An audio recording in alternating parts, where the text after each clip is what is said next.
Susuti na kolanda bobele sinzela na yo nanyalakisa nganzela ya solo bobele yo la vie la vérité le chemin mosusu te se yo Yesu nzela oyo ekosaka te se nzela na yo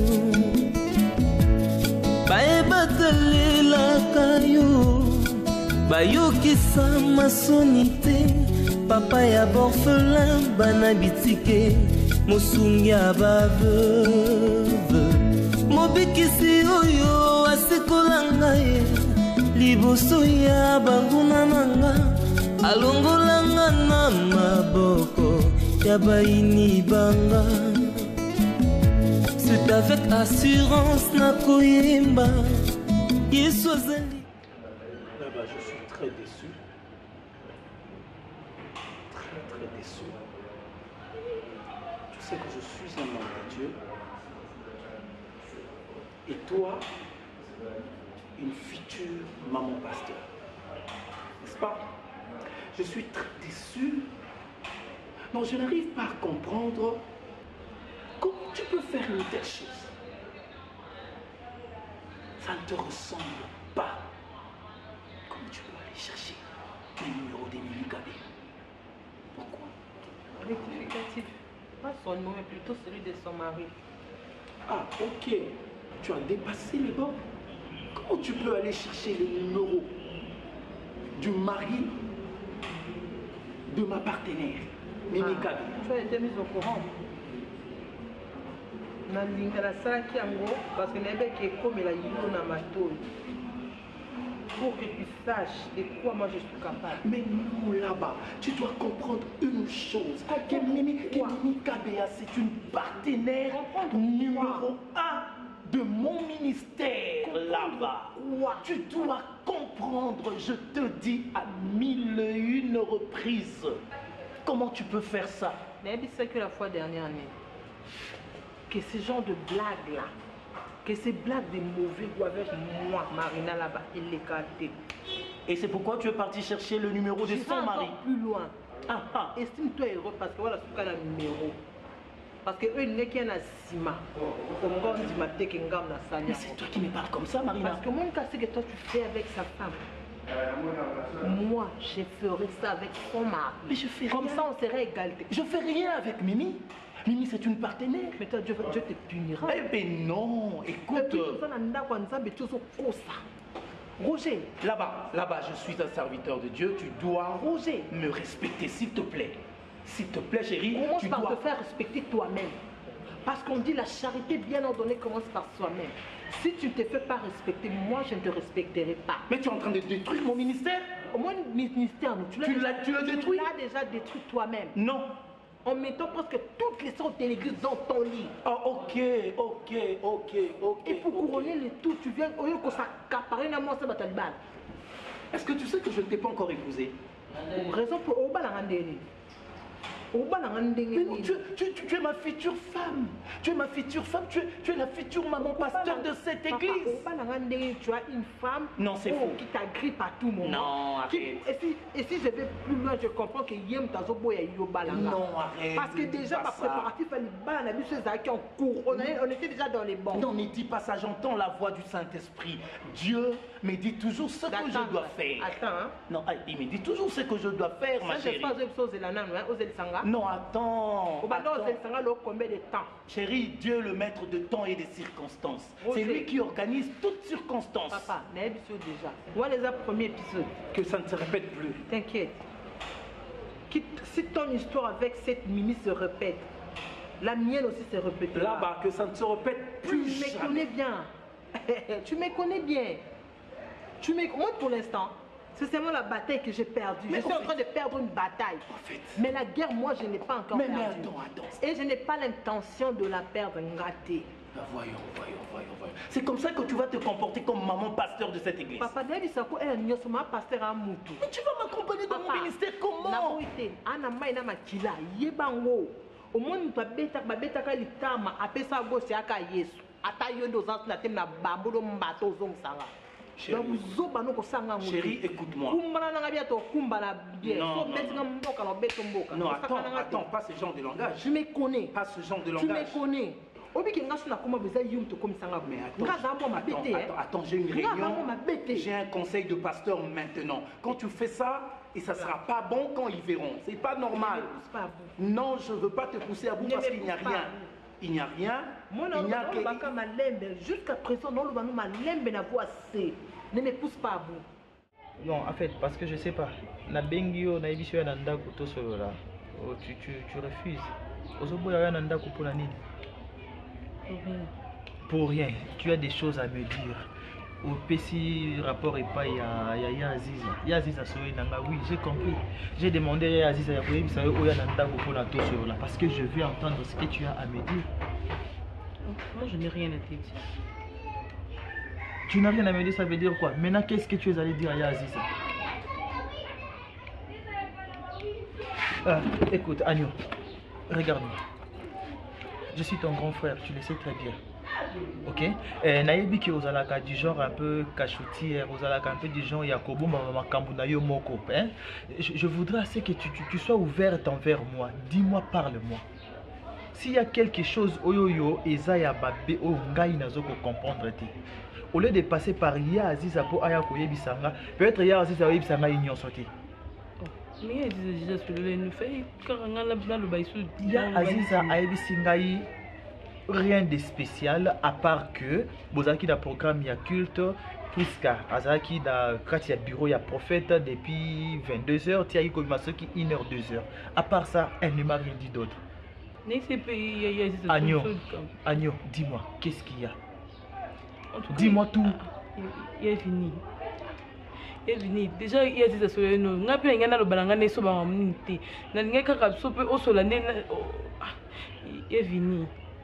Parle, essaie un peu de contrôler la vie de Priska. Priska, Aza, Nazo et Baté, ceux qui Aza a problème, tout les camnines. Parce que Priska saute aux retraite. Priska, ala, nabiso, takola, nabiso, monta mon BR, moi, qui est nadadi. Mais le bon baba solo la tête. Mais il a précisé que Priska, dimanche passé, Priska biso tout au les samedi l'église pour te préparer que tu as lobby. Priska ayo yana tongo wana pasteur mutakiti c'est prophète ayo kitsaye n'importe Priska ayo s'est changé. C'était à quelle heure?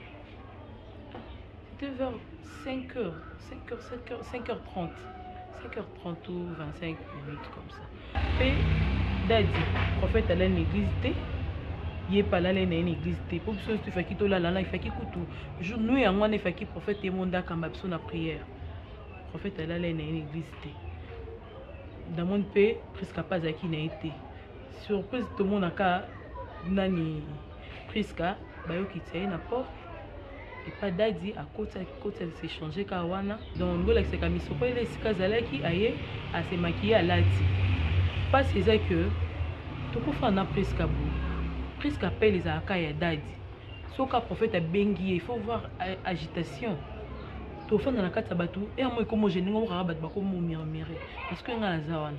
Si serment que ta beauté courage, yo le balanga que ba on a presque suspect na prophète. Prophète a un mois sinaï. Presque à sa fiancée. Mais Nazo Baté, qu'est-ce qui se passe réellement entre le prophète Nanana vraiment il a fini au na akisé nanga yete na akisé vraiment presque à que oh so à relation ina Dadi. Mais yo monano landela ye soko découvrir et ça malamo e baso qui a problème nini. O ça qui a tout le temps na Dadi. Ceux qui ba bengi pas Dadi. Presque il faut tellement donc à en agitation il faut yamba sur kazakan à mon appel manqué à Dadi yamba quitter il faut voir presque à l'hésiter na éviter à venir yo mon ronde oyebi presque bien presque à nanga l'église à solution nanga sous bien ti akomaka musika musika er no na téléphone en fait je c'est que Agneau bamakambo nyonso oyo yo bata koyeba ngo depuis kala moi ça fait un bon bout de temps na komba koya moko na église ceux qui n'a lingi je n'ai pas vraiment assez de temps par rapport à l'activité on a et quand tu apprends tout ça quand tu suspectes des choses pourquoi ne pas me le dire Juste parce que je sais pas, je prends des décisions comme ça sans pour autant pourquoi tu me l'as pas dit?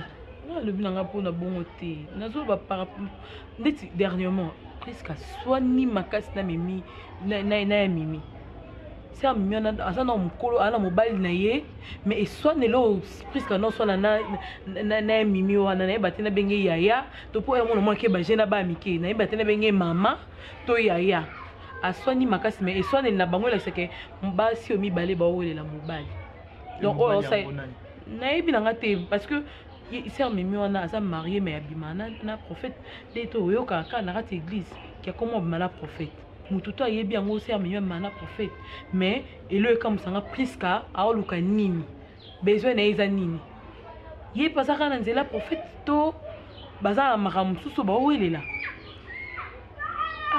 Ok, on fait ceci. Kolongwana no église wanate. Reste dans cette église. Donc tu es là, ce n'est pas pour na osa la prière na kati église wana. Reste là pour surveiller ba mouvement nyonso ya mikeke parce que nga na singa ki priska alongwa na kati église wana. Priska a refusé. Priska a refusé, elle était catégorique. Aïbisinga akenda à l'église pour ensemble la nzambe, akenda à l'église pour ensemble la pasteur wana. Elle a été catégorique. OK? Dans l'ingamingi sur la décision par rapport il y a un problème. Nandima ba benganga yuma, ba benganga kizengi.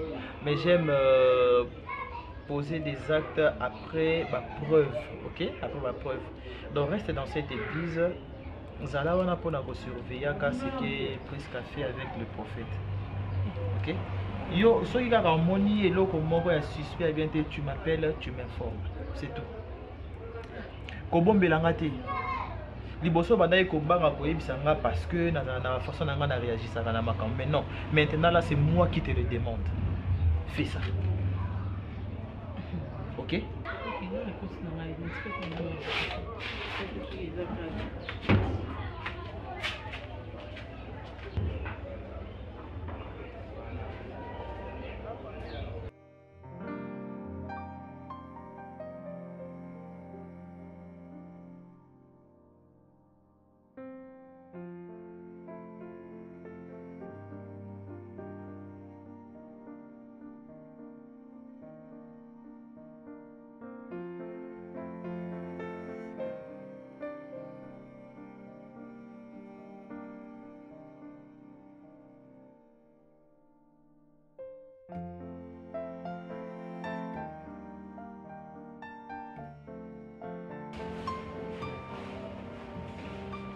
Ah, bonjour, ça va?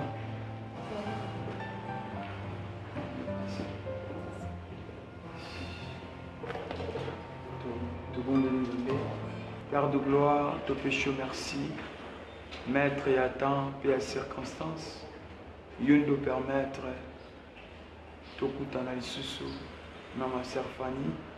Na recommandé nyoso to kusolo le pana mo santu. Ya yote ezala mosika. Tika molimo mo santu yenda kamba biso du début jusqu'à la fin na kombo ya Yesu Masia. Wazali kolo pe mobikisi na biso tolobi amen. Ah, c'est c'est plus comme on a eu, sauf que Naza surpris au moment où on a eu. Je pense que maman, Nazwa Kolokola maman n'a toujours, Jérémy P Nazwa qui est toujours comme mon petit frère.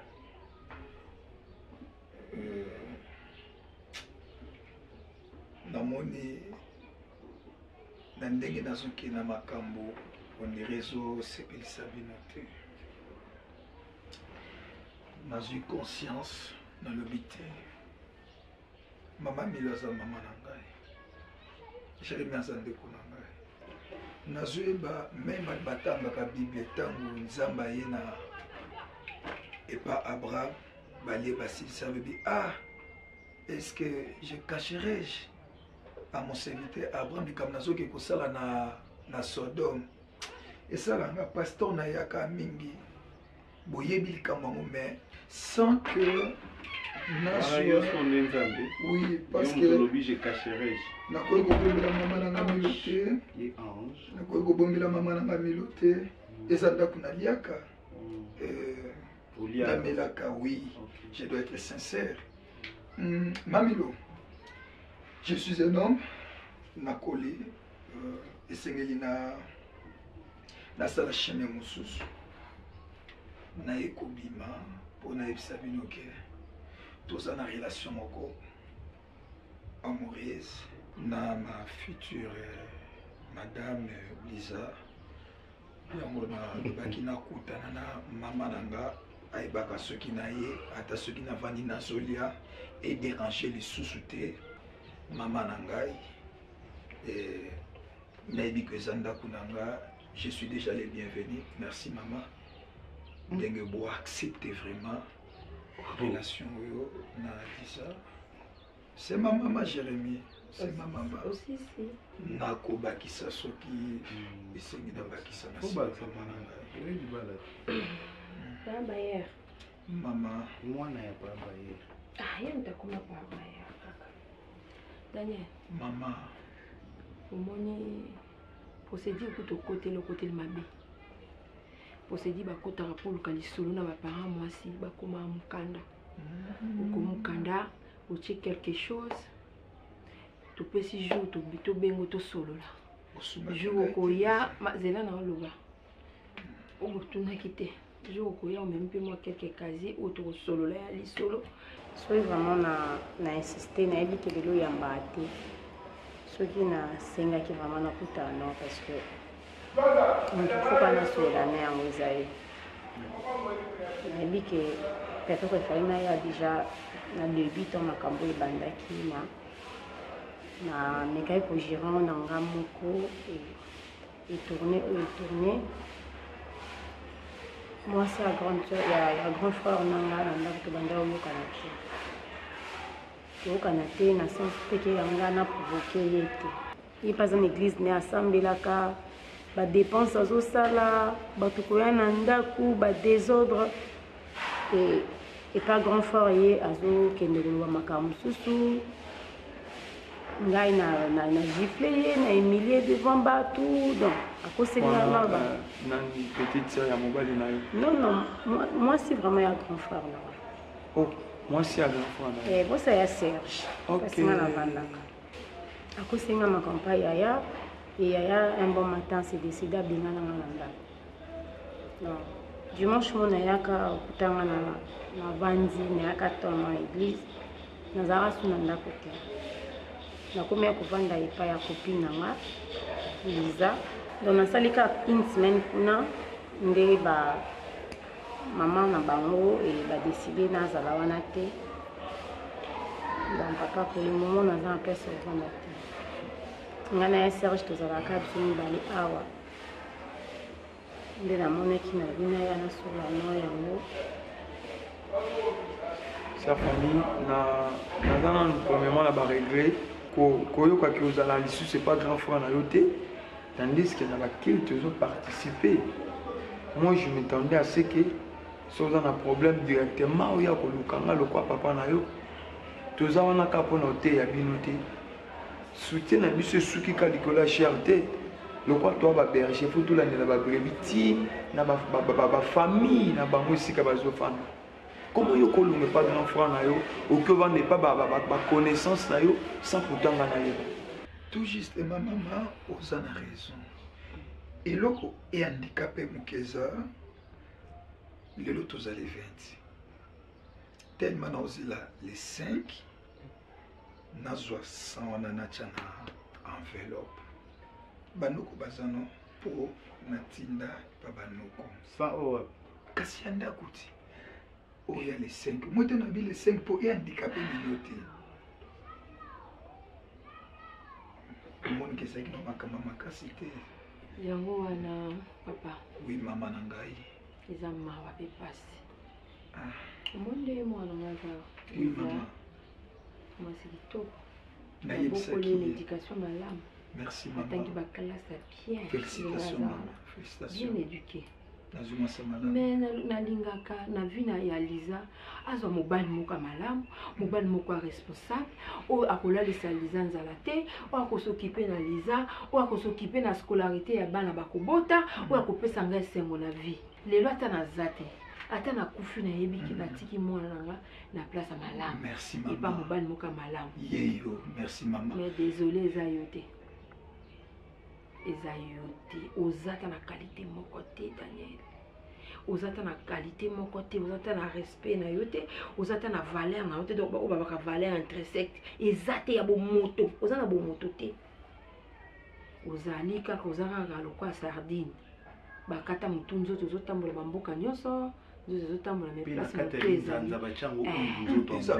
place mutu ezali ezoyebana te entuka oyo oyo kosenga yango oza na mobali mais mobali yango eza mpona Liza te limbisa luka mwasi mosusu ya quartier na bino kote okoma kofanda wana namonaki bana moko mike bazala na ba jeune fille bazala wana oza bakali oza na mwa moto na yo malgré aka kozambunga ndako moza responsable te olukaka te moto wana soki mobali solo akoki mpe kobula nango azwaka verse soki ye moko kokobula te azwi moto azosalela azozwa versement wana aza kokobomba yango oépargne yango mwasi ozanga eloko te yo moko oza na moto otambolaka ozangaka ta 100 francs mwasi azoyibela biloko na ndako ya bango ya mama na ye ozolia chaque jour et puis soki odefi ata bière moko babalandi mpona nyongo ya bière oye kozwa mbongo ndako ya fin du mois soki ozalaki na bougie ya kopelisa nini te korekendaki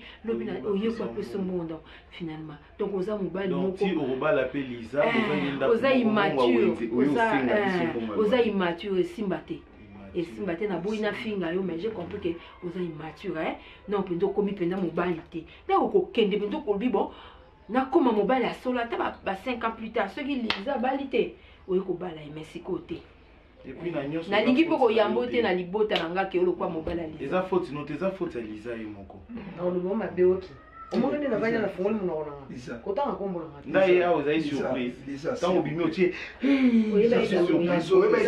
nazo respecte bon frère yo moto ebise eyaka boko yaka osola na bango obi yaka deya nalati jipe na nga robe na nga mokuse ya foulard yaka mpenza lelo ozokutanga nzembo afere nazozela yo je m'excuse oza na beau-frère awa te ozali bayor na biso Daniel oza mwana papa lopango bapesa yo responsabilité ya lopango yaka kozwa mbongo totikala wana point barre.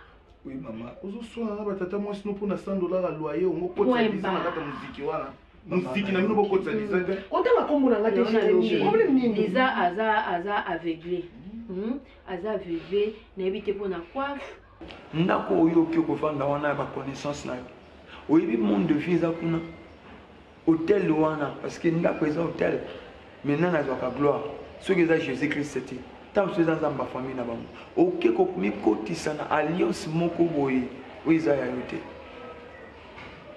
mokolo nga nayaka na ndako na bino quand j'ai prié je crois nayebisaka yo il faut bobondela parce que nasantaki il y a un problème ezoleka na ndako grand frère na yo wana vu que belle sœur na yo wana na assemblée na biso te grand frère na yo non plus nakoki komikotisa na vie na bango te soki nazalaki na motu naloba likambo ezalaki yo koloba ke sa famille il faut kobondela na kati ya famille naomona baréalité moko eza un peu bizarre. À chaque fois s'il y a un problème oyaka quand même naza étonné na oyoka nyonso oyo sikoyo décision ya grand frère na ezali alingi ta koyokanga te alingi ta koyokanga te oyo mwasi naloba yango ya sala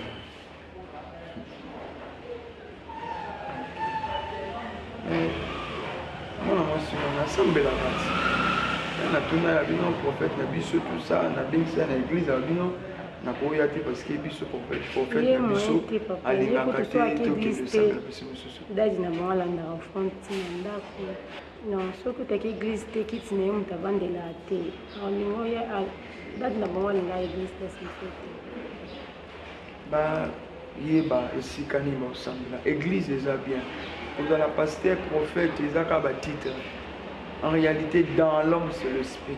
C'est Dieu qui sonde le cœur et le rein. Lorsqu'on dit, mais ça, discernement, na sondé, na kati na ya za na nini. Ce qui Jésus-Christ a dans la quantité. Pamba, on donne ce qu'on a. Le loba tout est signé, il va dans Zambé, il va maudit dans l'église.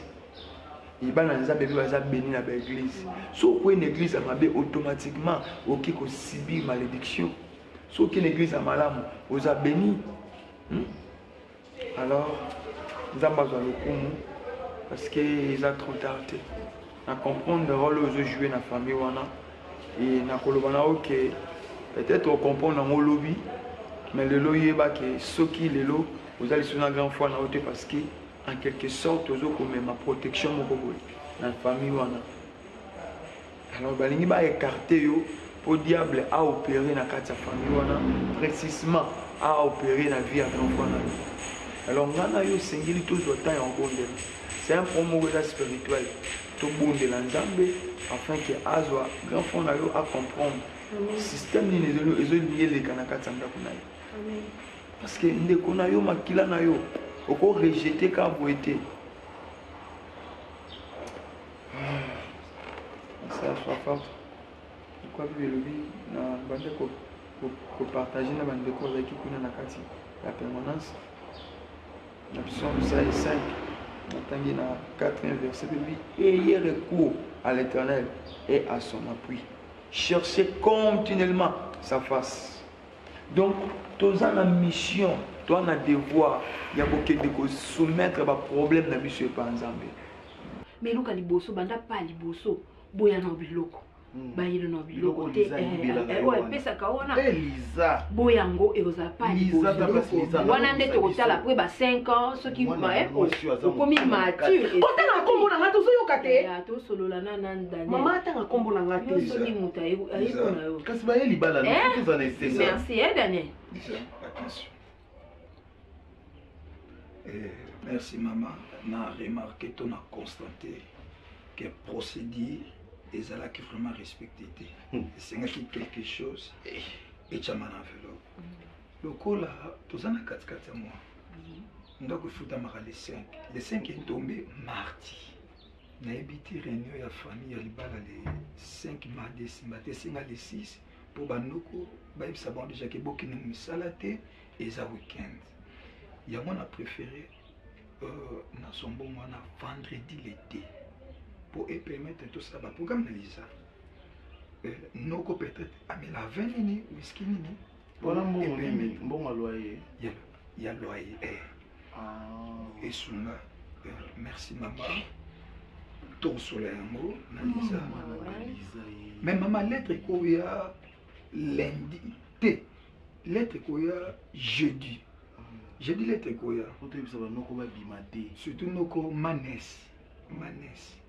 Tellement il y a des colonnes d'Élysée, nous avons une manifestation à Zangakate. Donc, il y a pour que mère a quitté. Oui, a quitté. Naïbi déjà famille, naïbi déjà ma famille, moi bande quoi maman.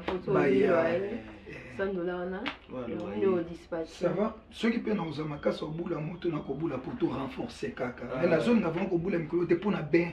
Moni bendenge zaboué moye qui s'abente pour bambatu mi bakumba moto basake longisalité pour na ko éviter. Merci maman Lisa, on s'appelle hein. On s'appelle Greg au Ticote. Oui, on peut aller. Courage. Courage ni en Ophélie. Lisa tala mobile ngobala. Lisa. Maman. Tala moto mameli biso. Yes. Lisa ce qu'on a le dossier pénal. Alors bien. Bokene pour le kana oncle. Bokene pour le kana oncle. Lisa zanga gu. Ngana ngena ngande kutala oncle. Yo ko lia fufu na kata wese penza o zandu ya toilette publique. Okoti pe na fufu na yo. Niveau mobile. Tala niveau. Alors bien courage. Mobile olinga bala yo na mbongo a loyer o mama no afuta. Kasi za mbongo na bango mokoti. Après ce $100 on est sidi. esi na deni ndako ezali balufuta yango nanu ya liza ya na mobali ya malonga te mobali bokopesa rapport ataki facture ya courrier eyaki 10 000 tala couleur kitoko mama bino buna yebi te boluka mobali yango bino bolukelanga aza ndeni aza mobali nyonso mais dernier te responsable te responsable te mutulati avandi da sombi da moto oseka oraisonner da vite bon en fait nalingaki mina sola nde na yo parce que namoni bino bobandaki kodiscuter. Je n'ai pas encore parlé avec Priska. Maintenant, quand on a attaqué, tu me dis qu'est-ce qui se passe.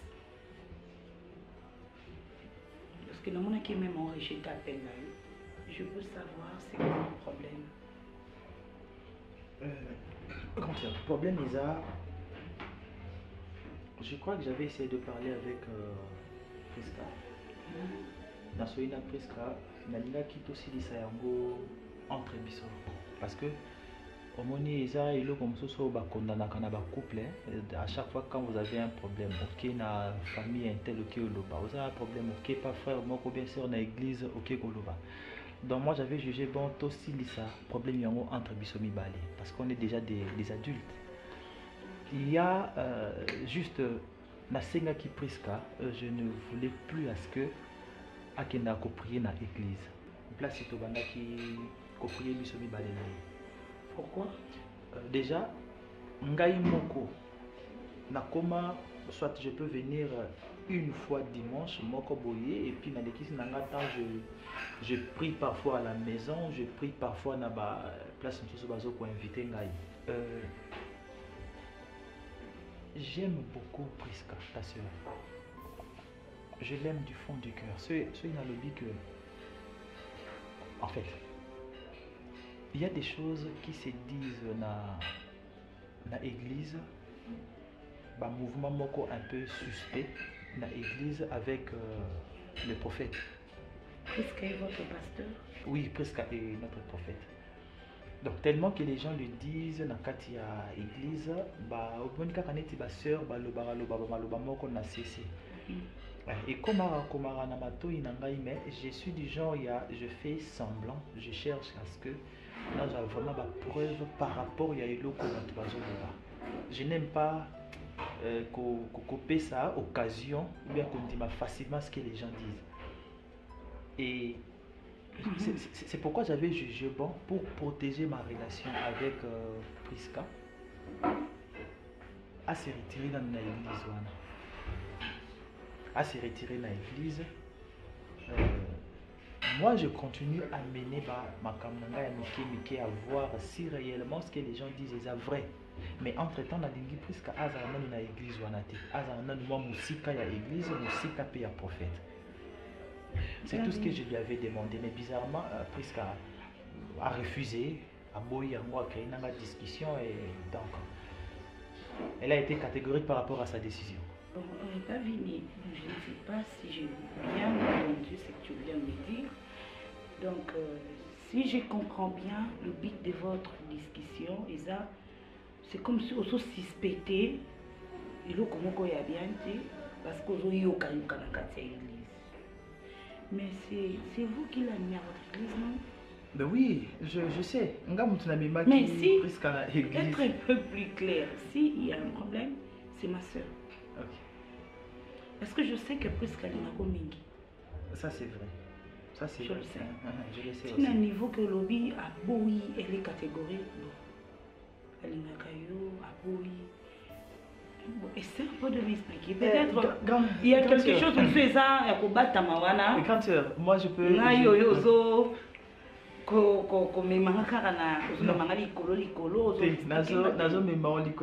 Si il y a la personne qui connaît sa vraie vérité, parce que je sais que si aujourd'hui n'a eu problème na Priska, la seule famille au Ngai azana Priska pour le moment a na Kinshasa Isayo. Donc na Okimara et pas na yo. Donc s'il y a un problème, je ne peux pas te les cacher. Je ne peux pas te les cacher. Raison pour laquelle je te dis, toza mibali toza batu. Omoni lito iso lelo eyoki. Lobby eyoki. Lobby kuna eyoki. Même ceux qui on a besoin de croire dans eloko bato bazoloba te. Mais le fait il y a koyoka et puis imagine c'est dans l'église, voilà, c'est dans l'église là où nous prions.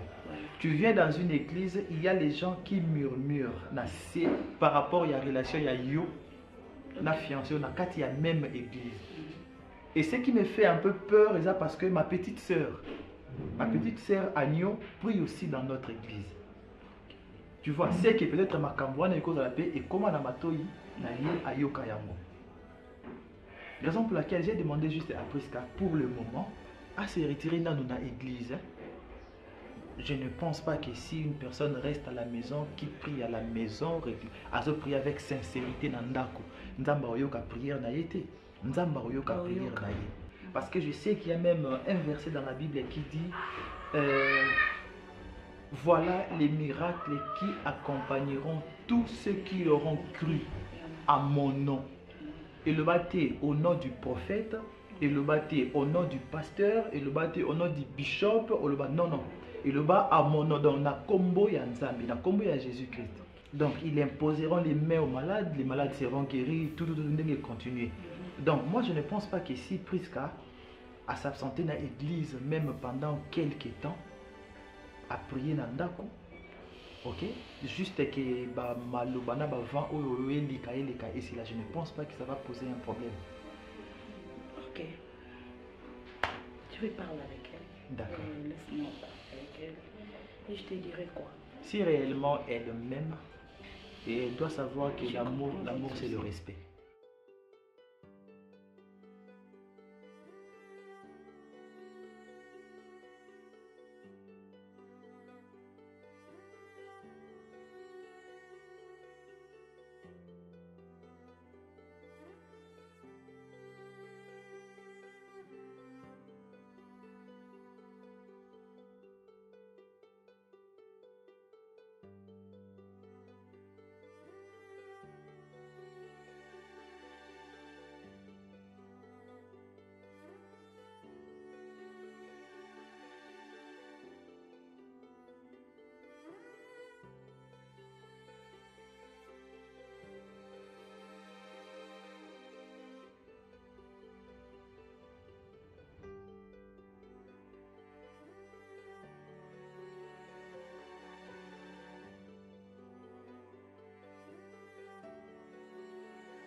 Namoni kokondola na pamboli Nzambe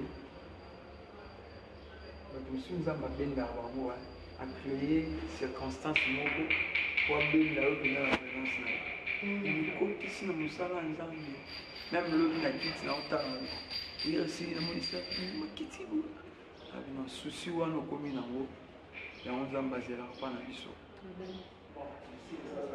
Nzambe apambola mingi bon oyo tosalaki Nzambe alobeli biso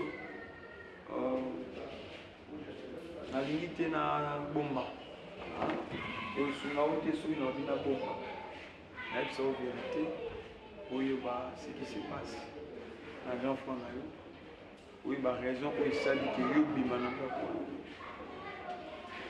so lelo oza kuna te parce que yo oza témoin génial mwana mwasi wana mwasi ya grand frère na yo aza na baréalité oyo eza complicité na prophète na bango alors bazwi grand frère na yo bazokoutilize ye aza na autorité te namoni aza esclave cetadi nyonso oyo c'est qui le nom mwana mwasi na ya ah voilà mwana mwasi wana mimi mwasi ya grand frère na ye nde azali cause ya baréalité nyonso ezoleka et namoni grand frère na okokwea makasi par terre Nzambe aloba mikolo koya aoperde nyonso parce que mwasi wana azobenda nyonso a complicité na prophète l'objectif ezali banuire vie ya grand frère na yo ce n'est pas vraiment une bonne femme Alors, il faut que tout le monde makasi, pour le conscientiser, azwa ata makasi au semble.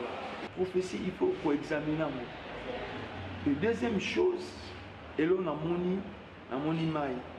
Donc, mon amation na sokola ya na. Mai wana et envoûté azara son autorité te ana pouvoir te. Nyonso moi ça na loba ya no asalaka.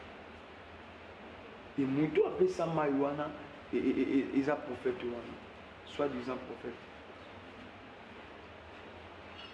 Ango moni ya na komi na niveau bengana yo.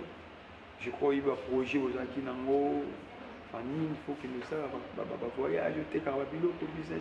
On sait que na mopanzi parce que aza déjà na kati ya domination ya mai wana basoko ki. Tout demeurer na prière, Zamba révélé après si sur responsabilité au bon de là afin que tout condamné ba œuvre nyonso ya ténèbres. Parce que les appenza bitumba aucun de copie inconscient ou azali na kati ya libulu eza facilité. Ce que je sais dans Nzambe na biso tout est possible. D'accord, c'est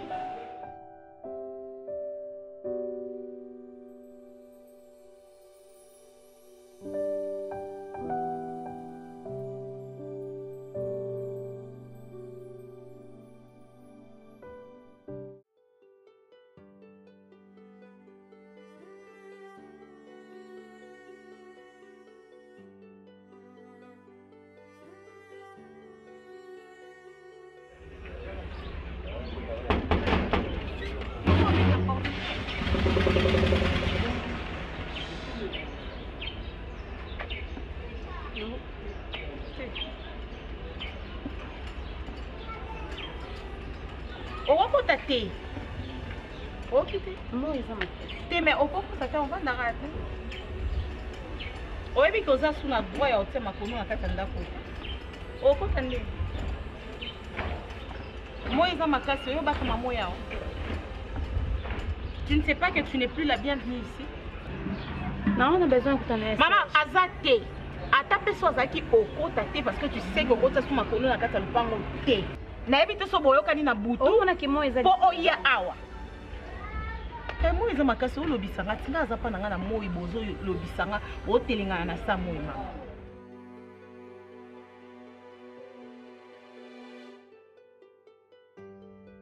Yo me donne courage.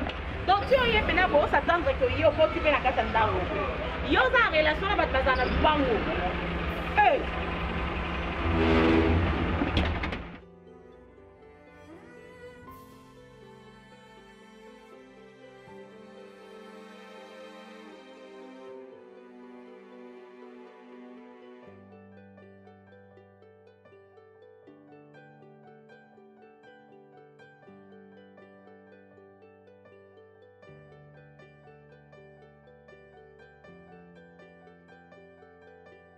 Qu'est-ce que tu veux? Oh, Lukanga pour nani? Tosolo la nini. Tosolo la nini. Fanny, ne mettez plus le pied chez moi. On utilise pour soigner sa mimi, ne ozo zelanga awa, n'importe quoi. Ne venez plus chez moi. Je crois au Yoki. Je crois au Yoki. Ya Serge.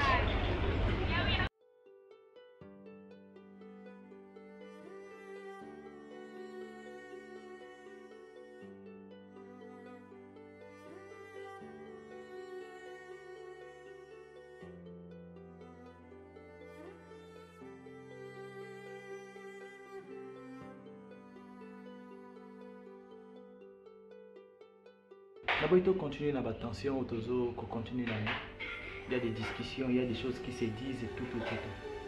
Je t'avais demandé l'autre fois, il y a combien de fin dans le programme, il y a le culte, il y a l'église et tout. Bon, tu as avancé tes raisons. Tu n'as pas voulu décevoir Dieu pour nous faire sangai, honneur, na valeur, ok, tu as continué avec les activités de l'église. C'est bon. Maintenant, Prisca, je voudrais que tu me dises la vérité. Nganaza mobali na yo. La même qui on a kati à l'église là où nous prions. Na longwa na koma koya pas régulièrement. Mais toi tu y es resté. Dis-moi, qu'est-ce qui se passe entre yo et la prophète? C'est quelle question ça? C'est une question où ils ont une réponse. Vini, on lui a dit que une relation avec un prophète. Non, là, c'est un prophète. N'est-ce pas toi? Et au yépe tout bonnement, autour d'un qu'est-ce qui se passe entre un et un prophète? Il se passe quoi selon toi? C'est selon Yoni et les cas entre un et un prophète. Yébi Sanga. Oh, Boniko? Et ça nini? Ouais, comme une bêtise. On n'a pas tant de batiko vini. Oh. Tiens. Au fin de tout bonnement pour tout le monde, qu'est-ce qui se passe entre Yona pasteur? Il se passe que dans sa ficherie, à sa pasteur, Priska. Naïbi Oganga. Naïbi Osilika. Mais je suis très poli. Une fois, tu as regardé dans la carte bureau du prophète, tout solo là. Et on a eu ça qui est ma cambouille à procédure, on a vu ce mariage négligé évolué. Le prophète a dit pendant quelques temps, avant de calme. Et puis, Atalinga a séqué, elle dit, frère Vini, tu veux vraiment te marier avec la sœur Priska? Regarde, il dit oui, prophète. A posé la question, on a deux fois. Il a dit oui, prophète. Dans mon qui est un mot suspect. J'ai lu dans le regard du prophète la jalousie par rapport à la relation et à mariage de ce Kendenga Inayo. Dans le bel qui a monté, je suis resté, j'ai dit, je continue à comme un psychopathe, hein? Donc nous vandi boyko, donc pour na yo pasteur on nga vanda kana prophète azana jalousie na yo pour nga. On bani. Te yebisa on nous ça la vision na nini? On ngolo bani. Je ne veux pas crier parce que yo yebi ko ganga na ogangate. Vini mais c'est n'importe quoi. Donc non vandi boyko na yo prophète azana zuwa na yo. Pour nini? Pour je suis la reine des sabbats. OK, je prends la décision. OK, en tant qu'homme je te dis. Naza na besoin na mona makolo na yo lisusu na kati ya église wana te. Na lobaki na ndenga calme. Je t'ai parlé avec beaucoup de respect, beaucoup de politesse. Naza yuma na yo te. Je te dis maintenant à partir ya lelo na mona makolo na yo lisusu na kati ya église wana te. Parce que tu es qui? Parce que je suis ton homme, ton futur mari. Ah, donc ozala ki so ki ba futi yo. Na ba activité na yosalaka na musala yosalaka banda ko yana enveloppe pa nanga. Bien que na lingaka mbongo ya musala na yo te ngana zongo, je te disais, je n'ai pas besoin ya mbongo na yo, c'est ton argent, faites ce que tu veux avec. OK, mais bizarrement Priska, au commence ko uti musala ba futi yo le 15 ou bien le 30, tu prends l'enveloppe au informaranga te, tu ne me dis rien au leki nango directement. Tu n'es pas prophète. Yem ta koma ko sala programme ya ko sala na mbongo wana. C'est depuis quand? Na posa aux questions au lien par rapport à ça. Vous savez que ça assemblée au lobake ça nango au lingi. Je savais que tu avais un nez sur mon argent. Priska. Na yebi. Priska. Na yeba ki yango. Et puis c'est parmi des raisons les autres tinda on ba nga mbangu. Ce que là. Le quoi yo mi mona hein. O mi mona le quoi ningo libala ko et puis c'est autorisation ça la nyoso civil na ko diriger nga te fini. Pour la soi-disant libala, papa, on sombre ngate, to zo bala na, yo bala nga pe na bala, yo poto na ndaku mo to sa foyer. Ko yo comme mi mona lo ko yo ne parents na ngaza na la kiso. Sia, n'importe quoi.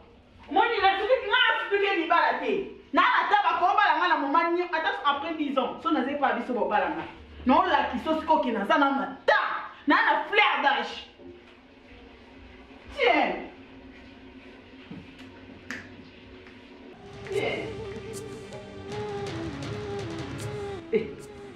Jusqu'à maintenant, c'est normal. Toi, tu m'écris et puis au télé, au bimi, ok. Au moins, le logo est son palais. Oh, mi mon année, on est souka. Et logo est ça, comment on dit que nous sommes en haut. Na kata no baïda. Na kata no liste mon ami. Bona la qui toque ni balé l'obélangue l'autre côté au fini oh l'obélangue l'autre côté. Attends, tu sais ce que tu fais, ça signifie quoi? Ça signifie que c'est fini entre moi et toi. Kende, zoli loko. Na on sikalia. moni biloko etikali luka mokolo soki nini soki kechi yo ozongoke nango oyo eza photocopie ya livre na kati yango nalingi su te na boyi daye kuna tobalani te nde toboyani esili mpe ka awa toana esika mozi tokende opesa rapport nga na vini toboyani eza te non tosala parce que je t'interdis ya makambo eyo na boyi nalingi su te eza makasi osenga libala ndimaki sikoyo nalingi su te tokomi kuna niveau ya civil te oyo toke tosinye bapapier donc toza na awa toza nao na se nokuta omandata premier niveau te omoni biloko eza na luka jour oyo basoki keti soki nini oyo yango nyonso okende nango epine na obaluka bo etebisa makolo no ya mike telemisango okende na na poso omoni osu te atala ndoto so oloto ozeba biso sutuka makasi po eza mai ya moto nde ezala na nzoto no ena obaluka boye nakuto te telema kende na badesha bapapier okende nango soko otumbi oza yango na ndako kataka ndenge na kati boye n'importe quoi kende babino naona bakende babino ngo mpe etikale babiso mpe moto oyeba baninga te nde tokaboni boye na nzela n sur n après l'amour c'est la haine